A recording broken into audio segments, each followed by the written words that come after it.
kasih Anda masih bersama dengan kami, dan bagi Anda yang baru saja bergabung, kami hadirkan kembali 3 berita utama hari ini.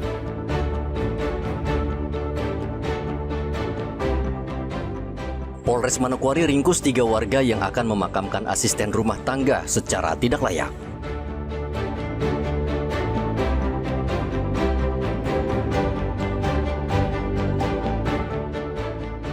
Diduga kompor meledak, sebuah rumah di Kabupaten Merauke terbakar.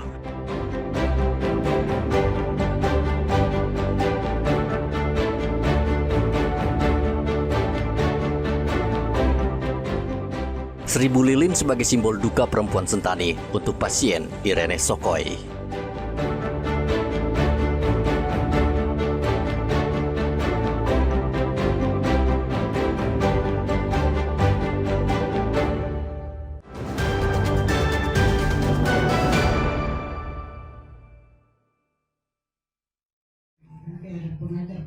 Kasus rabies saat ini mulai merebak dan menyebar di sejumlah daerah di tanah air.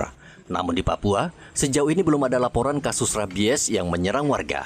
Meski demikian, pemerintah Provinsi Papua Selatan mengambil sejumlah langkah antisipasi untuk pencegahan dini. Pemerintah daerah akan mengawasi ketat seluruh pintu masuk ke Merauke, khususnya bandara dan pelabuhan, dan menjadi prioritas pengawasan. Pengawasan bertujuan memastikan tidak ada hewan penular rabies atau HPR yang beresiko membawa virus rabies ke wilayah Merauke. Ini sesuai laporan tim kami, para dokter, alhamdulillah kita belum ada penyakit rabies. Oleh karena itu kami bukan berarti kita santai-santai, tapi kita tetap waspada terhadap penyakit itu karena penyakit itu sangat berbahaya. Oleh karena itu kita selalu intensifikasi komunikasi dengan para peternak, pencinta hewan peliharaan, dengan para dokter ketika ada gejala sedikit, gejala itu langsung mereka melaporkan ke tim kami. Saat ini untuk mengantisipasi supaya tidak ada rabies, saat ini kita tidak boleh mendatangkan hewan peliharaan dari luar. Kita sementara ini close dulu ya, tidak boleh dok ya. Pemprov Papua Selatan saat ini memiliki peraturan daerah yang mengatur larangan masuknya hewan pembawa rabies atau anjing gila, seperti anjing, kucing, burung, dan monyet.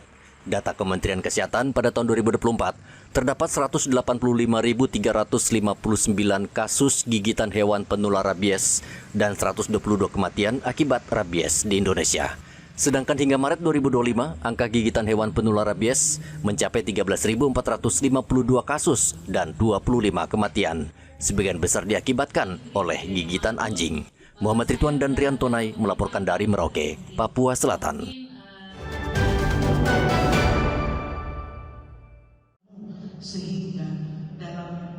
Sebagai bentuk dukungan dan solidaritas untuk masyarakat di Pulau Sumatera yang menjadi korban banjir bandang, personel Polairut Polda Papua Barat menggelar doa bersama.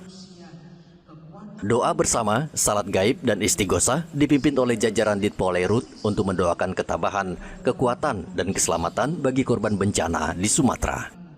Kepala Direktorat Polairut Polda Papua Barat Kombes Sulistiono mengatakan doa bersama ini merupakan wujud empati dan kepedulian terhadap masyarakat yang tengah mengalami musibah.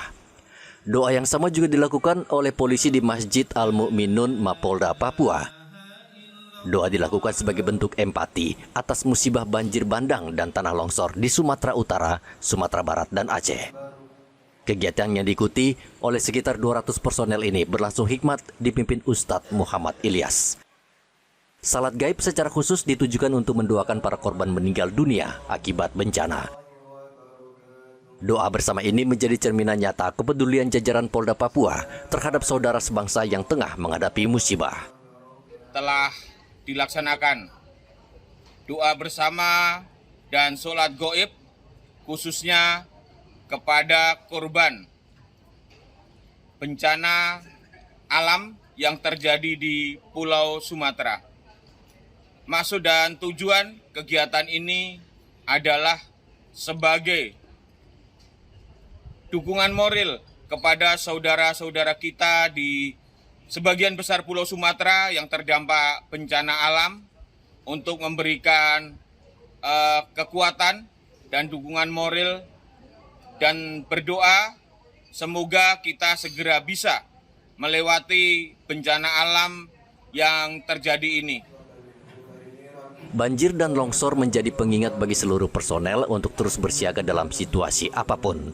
Banjir dan longsor di Pulau Sumatera saat ini merenggut ratusan jiwa. Presiden Prabowo langsung ke lokasi untuk memastikan pendistribusian bantuan dan evakuasi korban berjalan lancar. Topan dan Arthur melaporkan dari Manokwari dan Kota Jayapura.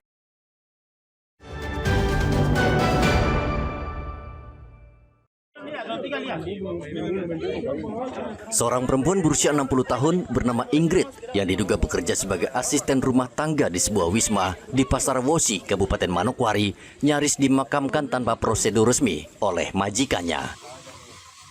Warga yang menemukan kejanggalan segera melaporkan peristiwa ini ke polisi.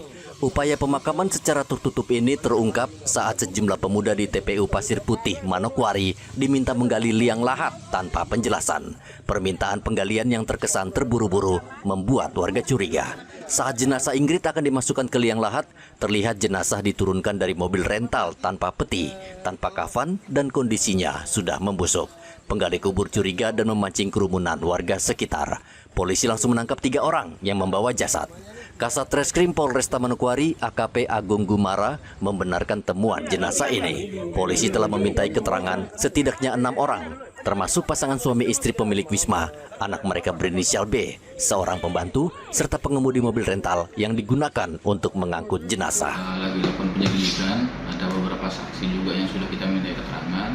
Untuk hasil jelasnya itu nanti besok akan ada dokter forensik dari Jayapura akan yang melakukan otopsi nanti.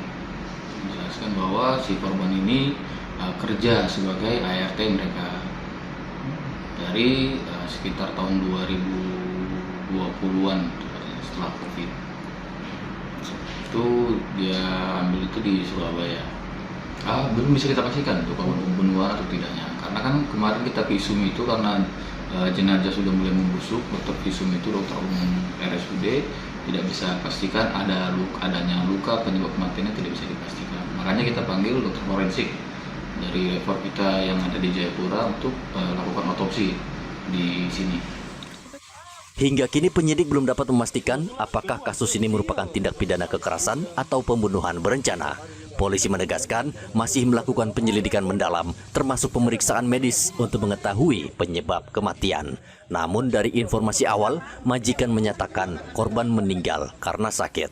Edi dan Riantonai melaporkan dari Manokwari, Papua Barat.